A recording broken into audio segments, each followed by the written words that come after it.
Baik, sahabat Shalom Feverim, Brukim Habaim, selamat datang di dalam Sabat Siur untuk Parasat Pekudei yang akan mengakhiri Sefer Shemot atau Kitab Keluaran.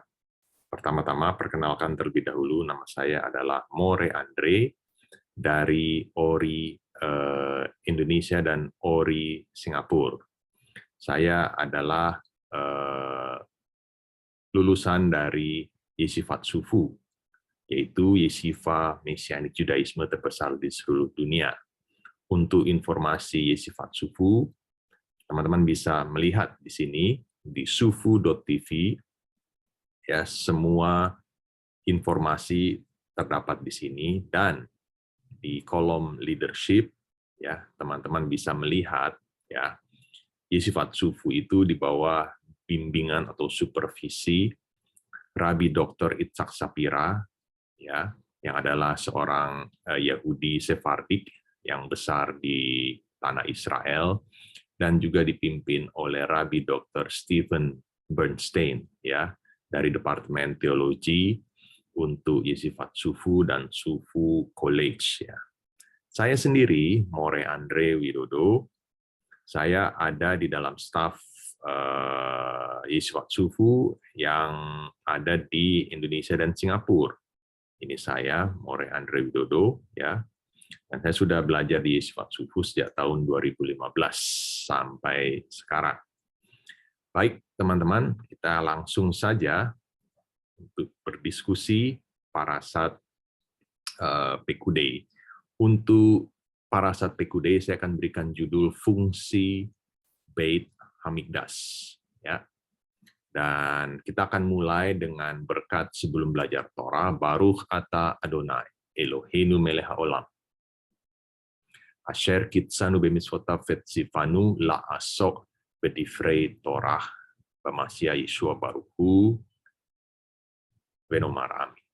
Yang artinya diberkatilah engkau, Hashem Elohim kami, Raja alam semesta, yang telah menguduskan kami dengan perintah-perintahmu, dan yang telah memerintahkan kami untuk fokus di dalam setiap perkataan di dalam Torah, di dalam merit, dalam nama Yeshua, Sang Mesias, terpujilah Dia, kita sama-sama katakan, amin.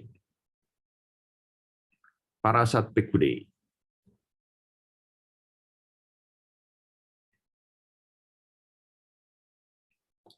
Parasat Pekudei ini adalah merupakan porsi terakhir dari Sefer Shemot, dari Kitab Keluaran, yang bagiannya atau porsinya kita baca dari Sefer Shemot, Kitab Keluaran 38 ayat 21, sampai pasal 40 ayat 38, kemudian haftaranya Melakin Aleph atau 1 Raja-Raja 7 ayat 51, sampai pasal 8 ayat 21, dan Brit Hadasanya diambil dari Sefer Ivrim atau Kitab Ibrani pasal yang keempat.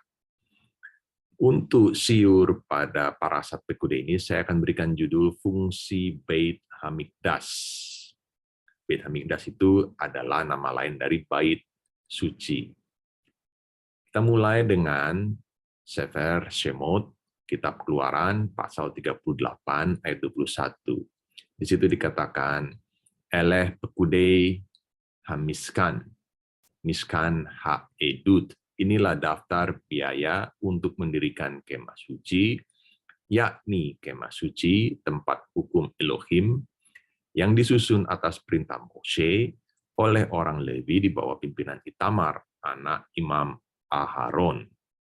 Ada beberapa warna yang saya highlight di sini. Pertama yang berwarna biru, kata Pekudei, itu merupakan judul parasha hasafuahnya, ya, yaitu Parasat Pekudei. Kemudian yang saya highlight warna emas, Hamiskan, dan kemudian yang saya highlight warna purple, warna ungu, Miskan Haidut. Ini untuk menerjemahkan ke dalam terjemahan bahasa Indonesia yang saya kutip dari Alkitab Terjemahan Baru Bahasa Indonesia, Alkitab Terjemahan Baru. Ya, ini padanan katanya. Pekudei diterjemahkan menjadi daftar biaya, Hamiskan terjemahkan menjadi kemah suci, Miskan Haedut yaitu diterjemahkan menjadi kemah suci tempat hukum Elohim. Sebenarnya terjemahan yang lebih akurat, terjemahan yang benar, kata pekude, ya, itu berasal dari kata pakat, yang artinya adalah perincian atau detail atau penjelasan.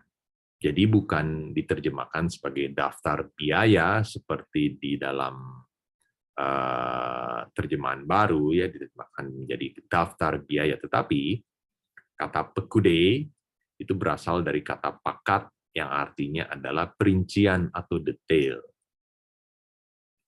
Kemudian kata miskan haidut yang berwarna purple di sini, miskan haidut, ya, diterjemahkan menjadi kemah suci tempat hukum Elohim. Ini dia. Kalimat miskan haidut terdiri dari kata miskan yang artinya kemah suci. Edut, ya, itu adalah kesaksian atau bukti. Jadi sebenarnya terjemahan yang benar, yang akurat untuk kata kalimat miskan haidut itu adalah kemah suci kesaksian, bukan kemah suci tempat hukum Elohim, tapi lebih tepat diterjemahkan menjadi kemah suci kesaksian, karena edut itu artinya adalah kesaksian. Yang berwarna biru di sini, huruf Vav yang berwarna biru, ini saya berikan highlight. Karena menurut tata bahasa Ibrani yang benar, edut itu harus dengan huruf Vav. Tetapi di sini huruf Vav-nya hilang, ya, di dalam kalimat di pasal 38 ayat 21, huruf Vav-nya menghilang. Hanya ditempatkan tanda nikut suruk di sini, ya. Itu akan kita bahas nanti dalam pembahasan ini, mengapa huruf Vav-nya hilang. Sehingga kalau kita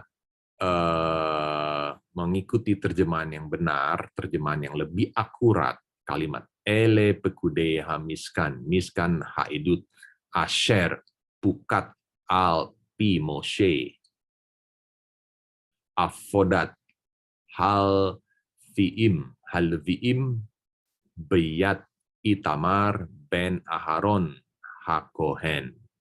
Diterjemahkan ke dalam bahasa Indonesia menjadi inilah pekude, yaitu perincian atau detail. Hamiskan, untuk mendirikan kemah suci. Miskan haidut, yakni kemah suci kesaksian. Ya, Asher, ukat al pi Moshe, yang disusun atas perintah Moshe. Afodat halviim, oleh orang Levi, halviim, ya, plural, halviim, oleh orang-orang Levi. Beyat Itamar, di bawah pimpinan Itamar ben Aharon Hakohen, anak Imam Aharon. Kita mundur ke parasha pekan yang lalu, hari Sabat yang lalu, yaitu parasat Vayachel, ya. Karena seharusnya, karena kita tahun 5782 ini adalah tahun Shemitah, jadi pembacaan parasat Vayachel dan parasat Pekude dipisah. Oke. Tahun Shemitah ini kita mempunyai 2 bulan Adar, yaitu Adar 1 dan Adar 2. Sehingga total dalam tahun Shemitah itu, di dalam kalender Yahudi ada 13 bulan. Normalnya 12 bulan. 12 bulan. Tetapi dalam tahun Shemitah, kalender Yahudi menjadi 13 bulan. Karena ada tambahan, bulan yang ke-13 itu adalah bulan Adar 2. Di dalam bulan Adar 2, di dalam tahun Shemitah, bulan Adar 2 ditambahkan sehingga parasot, ya, plural, parasot plural, parasot Vayachel Pekude itu dipisah menjadi 2, yaitu parasat Vayachel sendiri dan parasat Pekude sendiri. Nah, kita mundur ke dalam parasat Vayachel. Kita sudah belajar tentang kata kahal, ya, hari Sabat yang kemarin, yang artinya adalah kumpulan pertemuan, sidang atau majelis. Itu sebabnya dari kata kahal ini muncul kata kehila, ya, misalnya kehilat ori Indonesia atau kehilat Bethlehem, Kehilat Baruch Hashem, di Dallas ada namanya Kehilat Baruch Hashem. Itu akar katanya adalah kahal, yang artinya adalah kumpulan atau pertemuan. Di dalam Parashat Vayakhel kita sudah membahas tentang kata kahal, dan sudah membahas tentang pembangunan Miskan, kemah suci. Kata Ibrani Miskan ini memiliki nilai gematria yaitu 410. Mem itu 40, Shin itu 300, Kaf itu 20, dan Nun itu 50, sehingga Mishkan itu nilai total gematrianya adalah 410. Kata Ibrani Kodesh, yaitu kudus, juga memiliki nilai gematria 410.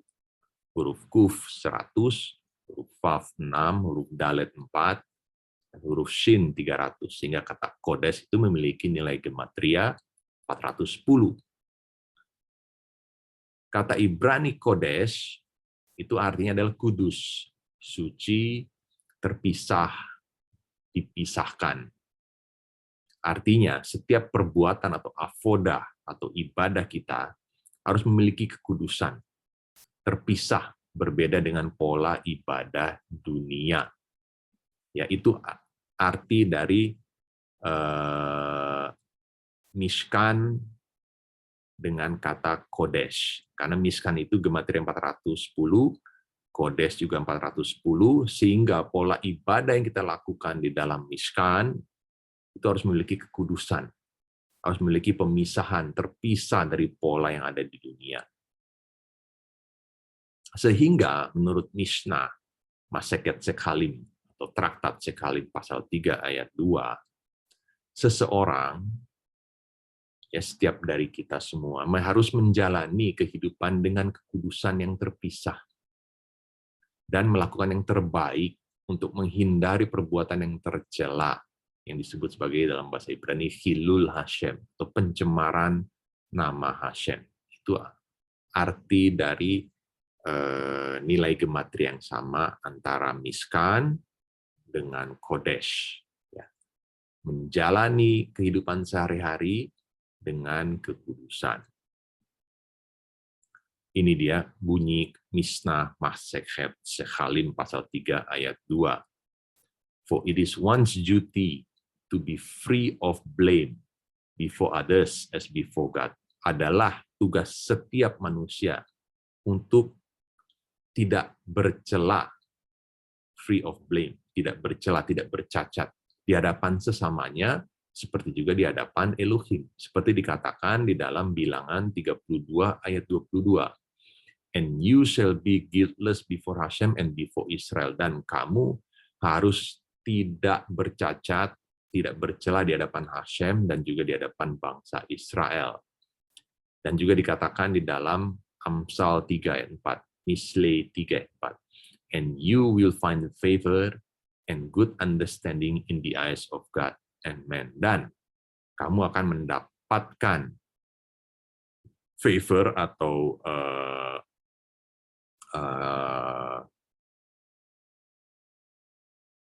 favor itu diterjemahkan dalam bahasa Indonesia mendapatkan kecenderungan ya yang baik dan pemahaman yang baik di depan Hashem, di hadapan Hashem dan di hadapan manusia.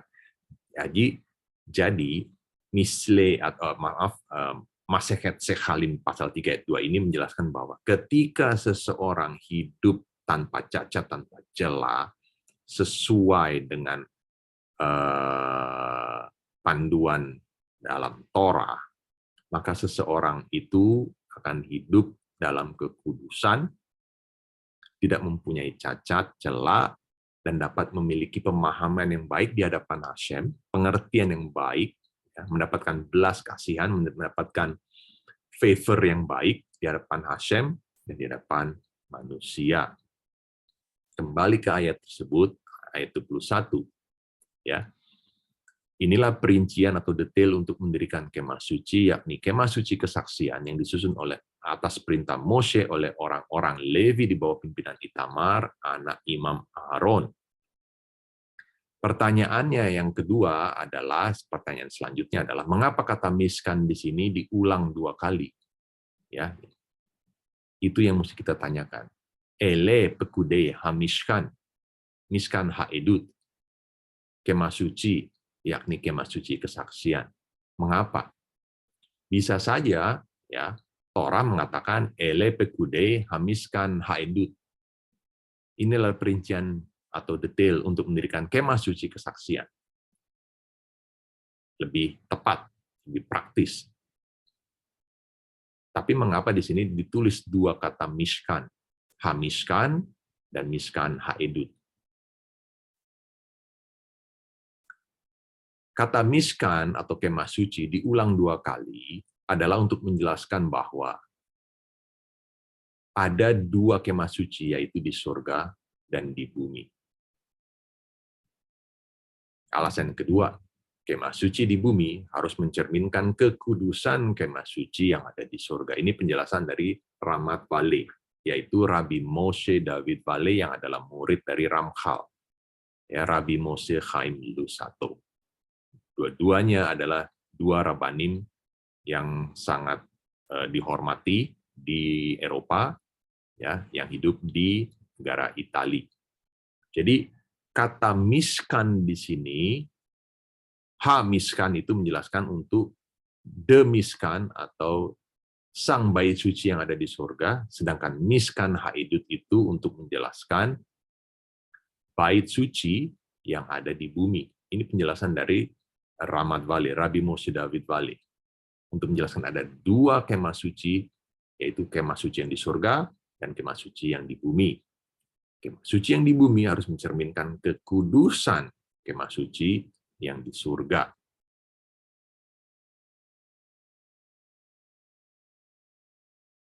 Kata hamiskan atau kemah suci, ya, karena kata huruf he ini, ya, untuk hamiskan itu menjelaskan preposition atau kata depan, the mishkan atau the temple atau sang bait suci atau sang tabernakel ini, sang kemah suci ini.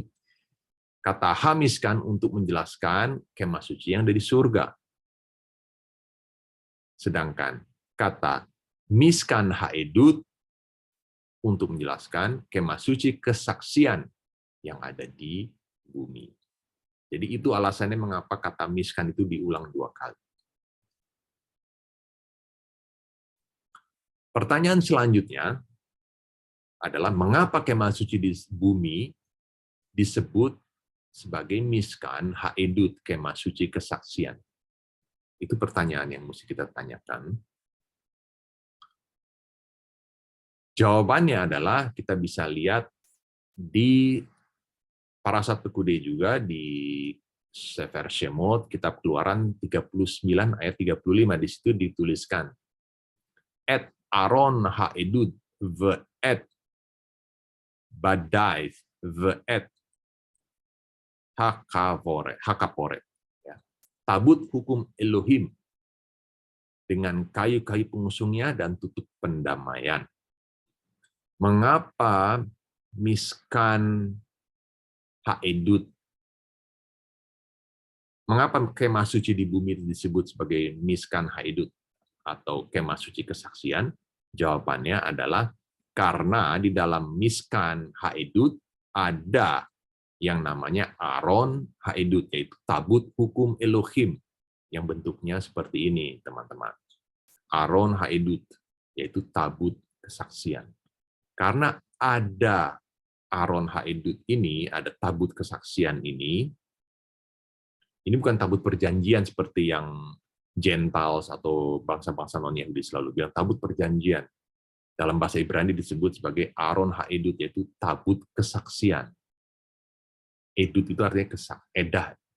Edut itu berasal dari kata edah, yang artinya adalah kesaksian. Mengapa kemah suci disebut miskan haedut atau kemah suci kesaksian? Karena di dalam kemah suci kesaksian ada Aaron haedut, ada tabut kesaksian ini. Kemah suci di bumi disebut miskan haedut, kemah suci kesaksian, karena di dalamnya berisikan Aaron haedut, tabut kesaksian. Itu yang nomor satu. Nomor dua, kemah suci kesaksian, miskan haedut, di bumi adalah merupakan kesaksian tentang kemah suci yang ada di surga. Alasan yang ketiga, kemah suci kesaksian atau Mishkan Haidut di bumi adalah kesaksian kepada seluruh dunia bahwa Roh Kudus, yaitu Shekinah, hanya ada berdiam bersama Bani Israel, hanya ada bersama bangsa Israel, bukan pada bangsa-bangsa lain. Ya, teman-teman, ini penjelasan dari Ramat Valley juga, dari Rabbi Moshe David Valley. Talmid dari Ramchal. Seperti ada tertulis di Temple Mount, di Bukit Bait Suci, bahwa kemah suci kesaksian, Mishkan Haidut di bumi adalah kesaksian kepada seluruh dunia bahwa Shekinah Roh Kudus itu hanya ada berdiam bersama Bani Israel, sama bangsa Israel, bukan pada bangsa-bangsa non-Yahudi yang lain. Ini tertulis di Western Wall, di tembok barat, di tembok ratapan. Di situ dikatakan, Divine Presence never moves from the Western Wall. Shekinah atau Roh Kudus itu tidak pernah pindah dari tembok ratapan. Saya bacakan ke bahasa Indonesia. Jewish tradition teaches that the Temple Mount is the focal point of creation. Tradisi bangsa Yahudi mengajarkan bahwa Bait Suci itu adalah pusat dari penciptaan. In the center of the mountain lies the foundation stone of the world. Di pusat Bukit Bait Suci, di pusat Bait Suci ini, itu ada namanya batu fondasi bumi ini. Here Adam came into being. Di lokasi ini Adam itu menjadi makhluk hidup, diciptakan. Here Avram, Ishak, and Yaakov serve God. Di sini Avram, Ishak, dan Yaakov melayani Hashem. The first and second temple were built upon this mountain. Bait suci yang pertama dan bait suci yang kedua dibangun di Bukit Bait Suci ini. The Ark of the Covenant was set upon the foundation stone itself. Jadi Aron Haidut itu, tabut perjanjian itu, yang teman-teman kenal sebagai tabut perjanjian atau tabut kesaksian itu, ditempatkan di atas fondasi batu fondasi itu sendiri. Jerusalem was chosen by God as the dwelling place of the Shekinah. Ini kata-kata paling penting. Yerusalem dipilih oleh Hashem sebagai tempat kediaman Roh Kudus Shekinah. David longed to build the temple, and Solomon his son built the first temple here about 3,000 years ago. Raja Daud berharap ia dapat membangun bait suci, tetapi anaknya Raja Salomo yang berhasil membangun bait suci yang pertama 3.000 tahun yang lalu. It was destroyed by Nebukadnezar of Babylon. Bait suci yang pertama dihancurkan oleh Raja Nebukadnezar dari Babilonia. The second temple was built on its ruin 70 years later. Bait suci yang kedua dibangun dari sisa-sisa reruntuhan bait suci yang pertama 70 tahun kemudian. It was raised by the Roman legions over 1,900 years ago. Dan bait suci yang kedua dihancurkan, dibakar oleh tentara-tentara Romawi 1.900 tahun yang lalu. The present Western Wall before you is a remnant of the Western Temple Mount retaining walls. Tembok barat yang ada di hadapan kamu itu adalah sisa dari tembok bagian barat di bait suci yang kedua yang masih berdiri. Jews have prayed in its shadow for hundreds of years, an expression of their faith in the rebuilding of the temple. Bangsa Yahudi sudah berdoa di tempat ini selama ratusan tahun sebagai harapan untuk mengekspresikan iman mereka akan dibangunnya kembali bait suci yang ketiga. The sages says about it. Orang-orang bijak bangsa Yahudi mengatakan bahwa the divine presence never moves from the western wall. Roh Kudus atau Shekinah tidak pernah pindah dari western wall, dari tembok barat. The Temple Mount continues to be the focus of prayer for Jews from all over the world.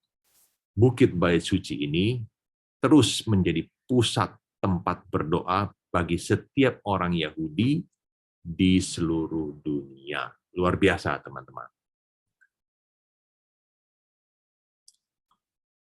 Ini dia kutipannya yang saya kutip dari Zohar, buku yang kedua, pasal yang kelima, 5b. The divine presence never departed from the western wall of the temple. Shekinah atau Roh Kudus tidak pernah meninggalkan tembok ratapan di bait suci. Jadi Roh Kudus selalu ada di Yerusalem. Di Yerusalem tepatnya di mana? Di bait suci. Bait suci tepatnya di mana? Di ruang Maha Kudus, di Aron Haedut ini. Jadi, kalau kita ingin bangsa-bangsa non-Yahudi ingin mendapatkan bagian dari the divine presence, dari Shekinah ini, kita harus menggabungkan diri kepada, mencangkokkan diri kita kepada bangsa Israel. Dan mengadopsi pola ibadah yang dilakukan oleh bangsa Israel, bukan menciptakan pola ibadah yang berbeda. Artinya, Roh Kudus hanya berdiam bersama bangsa Israel, bukan pada bangsa-bangsa lain. Sehingga kalau bangsa-bangsa lain ingin mendapatkan Roh Kudus, maka bangsa-bangsa lain tersebut harus menggabungkan diri mereka ke dalam rumah Israel, seperti tertulis di dalam Bereshit atau Kejadian 12 ayat 3, dan menerima Masyah atau Mesias bangsa Yahudi, seperti tertulis di Bereshit atau Kejadian 49 ayat 10. Ini syaratnya untuk bisa mengalami atau experience the Holy Spirit, mengalami Roh Kudus. Jadi kita tidak bisa memakai pola pikir, oh saya merinding nih, bergetar-getar nih, oh saya mengalami zaman Roh Kudus. Bukan itu, teman-teman. Kita harus menggabungkan diri kita, seperti tertulis dalam Kejadian 12 ayat 3, dan menerima Mesias, seperti Kejadian 49 ayat 10. Ini dia, Kejadian 12 ayat 3. Va'avarcha mevarchecha umkalelcha aor venivrchu v'chakol mispchot ha'adamah. Aku akan memberkati orang-orang yang memberkati engkau dan mengutuk orang-orang yang mengutuk engkau, dan olehmu semua kaum di muka bumi akan mendapat berkat. Terjemahan bahasa Indonesianya, kata venivrchu berasal dari kata brichah, untuk menjelaskan proses lehavrich, yaitu menggabungkan diri. Jadi bukan hanya berkat, bukan. Tapi kata venivrchu itu tidak tepat diterjemahkan sebagai berkat, seperti menerima berkat, menerima spiritual blessing, bukan itu. Kata venivrchu yang berwarna biru ini di sini, kata venivrchu itu berasal dari kata Ibrani bricha, untuk menjelaskan proses lehavrich, yaitu menggabungkan diri. Kita baca di Yevamot 63a. Ini dia, Talmud Bavli, Talmud Babilonia, Masechet atau Traktat Yevamot 63a. Kata venivrchu berasal dari kata Ibrani lehavrich, ya, yang artinya adalah to graft atau grafted in, atau dicangkokkan, menggabungkan diri.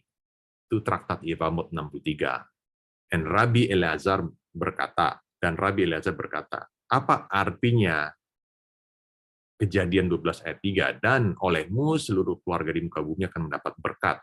Venivrchu. Artinya apa? Mendapat berkat seperti apa? Dijelaskan di dalam Talmud.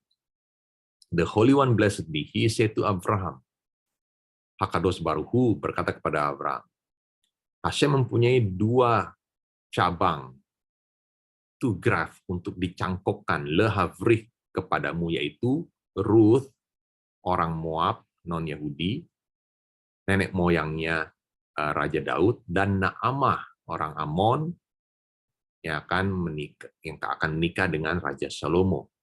Dari keturunan mereka ini, seluruh bumi akan mendapatkan berkat, karena dari keturunan mereka lahirlah Mesias, Yeshua. Jadi, bangsa-bangsa kalau ingin menerima berkat, harus melakukan apa yang dilakukan oleh Ruth, harus melakukan apa yang dilakukan oleh Naamah, yaitu menggabungkan diri mereka, lehavrich, mencangkokkan diri menggabungkan diri kepada bangsa Israel. Ruth yang dulu orang Moab, Naamah yang dulu orang Amon, menggabungkan diri kepada bangsa Israel. Sehingga mereka mendapatkan apa? Berkat-berkat yang dimaksud di dalam Kejadian 12 ayat 3. Itu artinya, seseorang harus menggabungkan diri kepada bangsa Israel, komunitas bangsa Israel. Baru bisa mendapatkan berkat itu. Kejadian 49 ayat 10. Kata Shiloh, ya, tongkat kerajaan tidak akan beranjak dari Yehuda ataupun lambang pemerintahan dari antara kakinya sampai dia, Shiloh. Terjemahannya kurang tepat, Shiloh. Diterjemahkan sebagai dia. Yang berhak, yang datang, sampai dia datang yang berhak atasnya, maka kepadanya akan takluk bangsa-bangsa. Targum Yonatan menjelaskan, Shiloh itu diterjemahkan menjadi King Mesiha, atau Raja Mesias, atau Melech HaMashiach. Itu. Jadi Shiloh ini berbicara tentang Mesias. Jadi kalau ingin mendapatkan Roh Kudus, orang non-Yahudi harus melakukan deeds atau perbuatan seperti Ruth dan Naamah, menggabungkan diri kepada bangsa Israel, baru mereka bisa mendapatkan Roh Kudus melalui Raja Mesias, Melech HaMashiach, Raja Mesias, itu Mesias Yeshua. Itu poin yang dimaksud di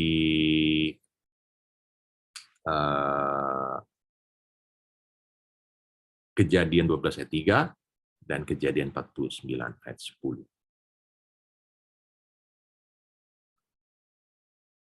Selanjutnya,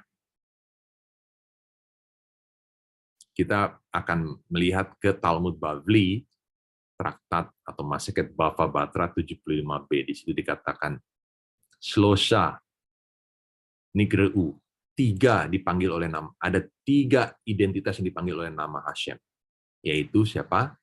Sadikim, Mashiach, dan Yerusalem. 3 identitas yang diidentikan dengan nama Hashem itu sendiri, yaitu para Sadikim,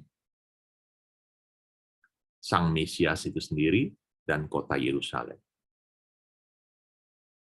Ini syarat-syarat seseorang menjadi kesaksian bahwa Roh Kudus ada pada diri orang-orang tersebut, yaitu menjadi orang benar bersama Mesias dan mencangkokkan diri ke Yerusalem kemana tepatnya? Ke Bait Suci. Tentang kata Sadikim di Bava Batra 75b. Siapa orang-orang benar itu? Rabbi Chaim dari Volosin di bukunya Nefesh Chaim, bab yang keempat mengatakan, if someone sanctifies himself properly through the performance of all the mitzvot, then he himself is the Beit Hamikdash itself. Jika seseorang menguduskan dirinya sendiri secara benar, properly, melalui performance, melalui mitzvot, melakukan mitzvot, maka dirinya adalah Beit Hamikdash. Itu sebabnya Yeshua di Perjanjian Baru mengatakan, hancurkan Bait Suci, aku akan mendirikannya dalam 3 hari. Yeshua menyamakan dirinya sebagai Beit Hamikdash, ya, itu karena performance Yeshua dalam melakukan mitzvot itu adalah tanpa cacat, tanpa celah.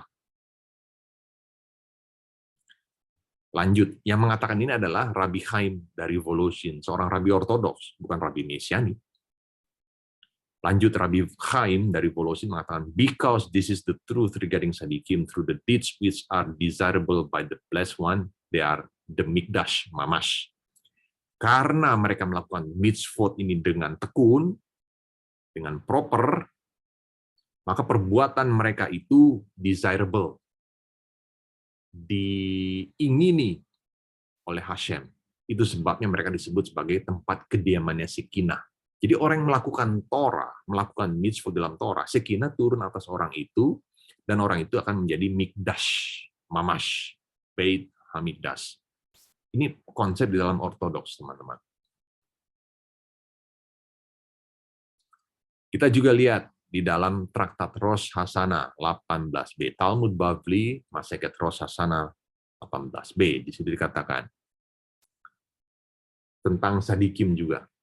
The sages established a fast to commemorate Gedaliah's death to teach you that the death of the righteous is equivalent to the burning of the temple of our Lord. Proses 18b. Khazal, orang-orang bijak bangsa Yahudi, menjelaskan bahwa puasa pada bulan yang ke-7, bulan Tisri, tanggal 3 bulan Tisri, itu ada puasa yang namanya puasa Gedaliah. Itu untuk mengenang Gedaliah sebagai seorang sadik. Mengapa kita berpuasa kepada orang sadik? Talmud menjelaskan begini, the death of the righteous, kematian seorang sadik, itu ekivalen dengan hancurnya bait suci. Teman-teman, Talmud Rosh Hashanah 18b. Sama persis dengan teks yang Yeshua katakan, hancurkan bait suci ini, aku akan mendirikannya dalam 3 hari. Itu menjelaskan bahwa Yeshua mengerti Talmud, mengerti Mishnah, mengerti memahami oral Torah ini, dan Yeshua mengaplikasikannya secara precise, secara akurat, bahwa Yeshua itu adalah seorang yang sadik tanpa cacat, dan kematiannya itu ekivalen dengan hancurnya bait suci. Dan kalau Yeshua menyamakan diri bahwa ia adalah bait suci, orang-orang sadikim yang lainnya, berdasarkan konsep atau fondasi pemahaman di dalam Ortodoks, Rabbi Chaim dari Volozhin, di Nefesh Chaim, jika seseorang melakukan mitzvot secara proper, benar, maka dirinya adalah Beit Hamikdash, teman-teman. Roh Kudus ada pada dirinya. Jadi, Roh Kudus bisa ada pada diri seseorang kalau seseorang itu shomer mitzvot, melakukan Torah, melakukan perintah-perintah di dalam Torah.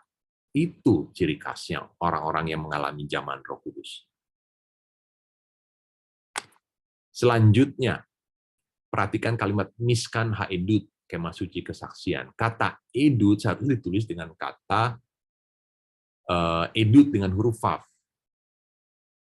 Ain, Dalet, Vav, Tav. Tapi di dalam Torah dituliskan Ain, Dalet, Tav. Huruf Vav-nya hilang. Mengapa huruf Vav-nya hilang? Kata edut tanpa huruf Vav bisa dibaca sebagai adat. Adat itu kita sudah belajar di dalam Parashat Vayachel hari Sabat yang lalu. Adat itu artinya kumpulan orang-orang yang berkumpul dengan satu kesatuan untuk tujuan yang sama. Jadi kalau kahal atau kehila itu adalah kumpulan orang yang berkumpul ya tanpa mengenal satu sama lainnya. Kalau adat itu adalah kumpulan orang-orang yang berkumpul dengan satu kesatuan, ada unity untuk tujuan yang sama. Jadi lebih mengenal, lebih akrab dibanding kahal atau kehila. Jadi permulaannya adalah kahal, lebih akrab lagi adalah adat. Itu levelnya. Seperti tertulis di dalam Shemot atau Keluaran 35 ayat 1, di situ dikatakan, Vayakhel Moshe el kol adat Bnei Israel. Lalu Mose menyuruh berkumpul segenap jemaah adat Bnei Israel, jemaah Israel. Jadi, mengapa disebut adat Bnei Israel? Untuk menjelaskan bahwa ini adalah kumpulan jemaat bangsa Israel yang punya maksud tujuan yang sama dan mengenal satu sama lain yang akrab dalam framework kekeluargaan yang akrab, yang dekat. Itu adat. Sehingga kalimat miskan ha'edut, kemah suci kesaksian, bisa dibaca sebagai miskan ha'adat, yaitu kemah suci jemaat. Jemaat siapa? Bangsa Israel dalam konteksnya ini. Miskan ha'adat. Sehingga Keluaran 38 ayat 21 bisa dibaca sebagai ele pekudei hamiskan miskan ha'adat Bnei Israel. Inilah perincian detail untuk mendirikan kemah suci, yakni kemah suci jemaat bangsa Israel yang disusun atas perintah Moshe oleh orang Levi di bawah pimpinan Itamar, anak Imam Aharon. Ya, jadi kalau seseorang ingin mendirikan bait suci, itu adalah harus dalam konsep adat Bnei Israel. Tidak bisa kita mendirikan bait suci itu terpisah dari Bnei Israel. Tidak bisa kita mempunyai Mesias itu di luar adat Bani Israel, di luar komunitas jemaat bangsa Israel. Yesua sekarang ada di Roma, mengalami exile. Tugas kita non-Yahudi untuk membawa Yesua kembali ke adat Bani Israel, ke jemaat bangsa Israel, dan mempersembahkan Yesua sebagai sosok Mesias yang kosher berdasarkan Jewish law, berdasarkan halakah. Itu tantangan. Itu yang mesti kita lakukan. Kesaksian yang sesungguhnya adalah jika seseorang, ini typo ini,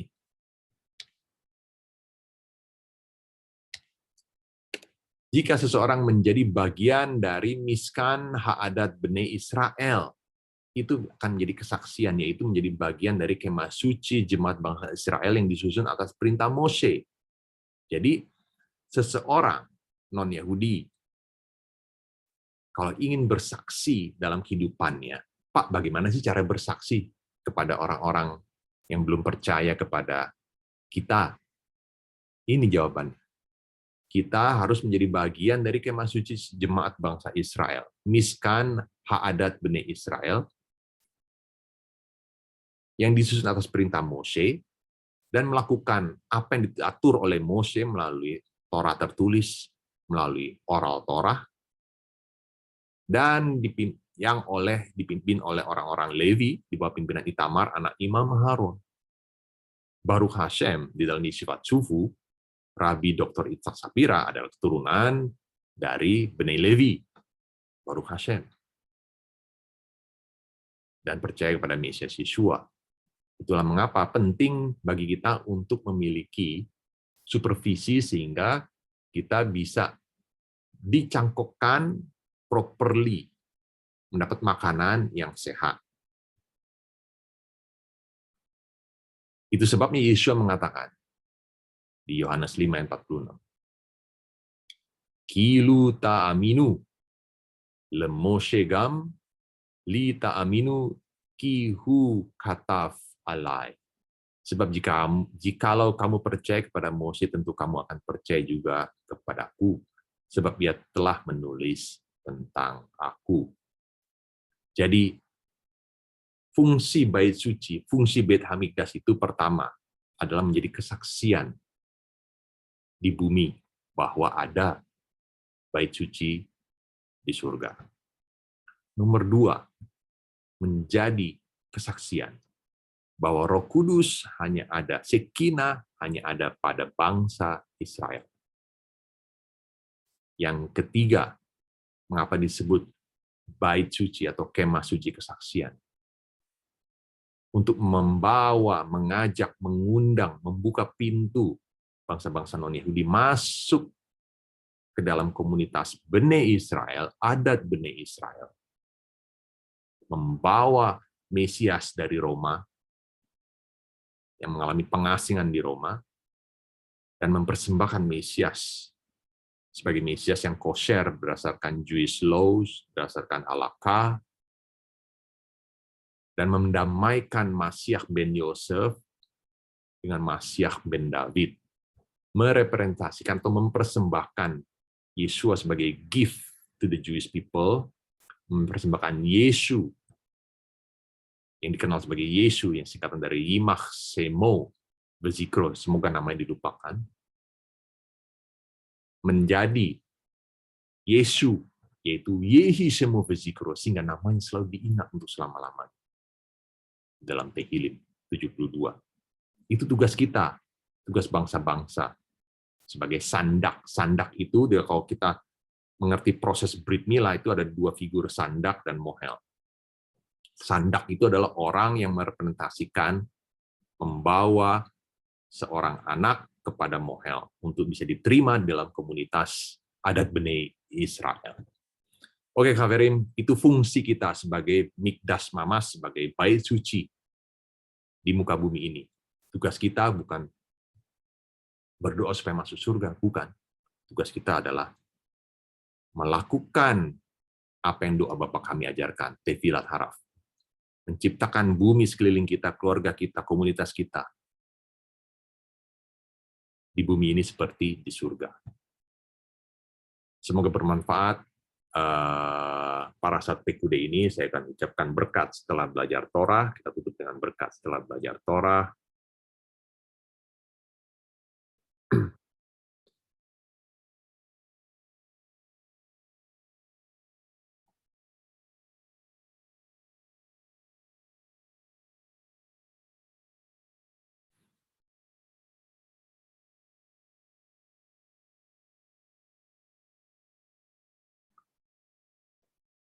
Baruch ata Adonai Eloheinu melech haolam aser natan lanu Torat emet vechaye olam nata betuchenu. Baruch ata Adonai noten haTorah. Amin. Diberkatilah Engkau Adonai Elohim kami, Raja alam semesta, yang sudah memberikan kami Torah kebenaran dan yang sudah memberikan kehidupan yang kekal di tengah-tengah kami. Berkatilah Engkau Adonai, Sang memberi Torah di dalam merit Mesias kami Yeshua. Kita sama-sama katakan Amin, ve Amin.